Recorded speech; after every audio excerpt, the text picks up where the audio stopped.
the cabinet on Wednesday approved signing of Interbank local currency credit line agreement and cooperation memorandum relating to credit ratings by Exim Bank with member banks under BRICS Interbank cooperation mechanism. Exim Bank finances, facilitates and promotes India's international trade. It provides competitive finance at various stages of the business cycle.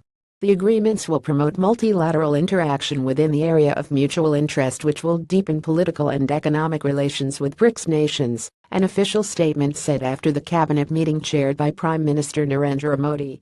As the agreement and the MOU are umbrella pacts and non-binding in nature, the board of directors of Exim Bank has been authorized to negotiate and conclude any individual contracts and commitments within their framework. Signing of the agreements, the release said, will position Exim Bank in the international platform along with large development finance institutions like CDS, VEB and BNDES. At an appropriate time, Exim Bank, leveraging this umbrella agreement, could enter bilateral agreement with any of these member institutions to raise resources for its business, it said. As and when an opportunity arises for co-financing in commercial terms by any two member institutions, say India and South Africa, lending in single currency by both the institutions would also be possible, it said.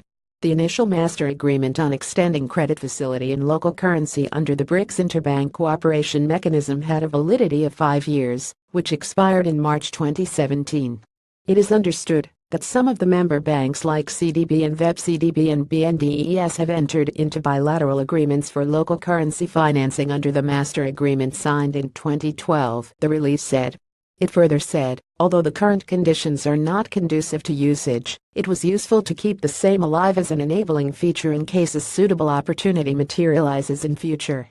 Exim Bank raises resources in the offshore market in diverse currencies and swaps to mitigate the risk. The umbrella agreement would serve as an enabler to enter into bilateral agreements with member banks. Cooperation memorandum relating to credit ratings would enable sharing of credit ratings amongst the BRICS member banks based on the request received from another bank. This, the release said, would be an ideal mechanism to mitigate the credit risks associated with cross-border financing. In future, such a mechanism could also serve as precursor to the proposal of having an alternate rating agency by BRICS nations, it said. The agreement and the MOU were highlighted in the BRICS leaders' Xiamen declaration made in Xiamen, China earlier this month.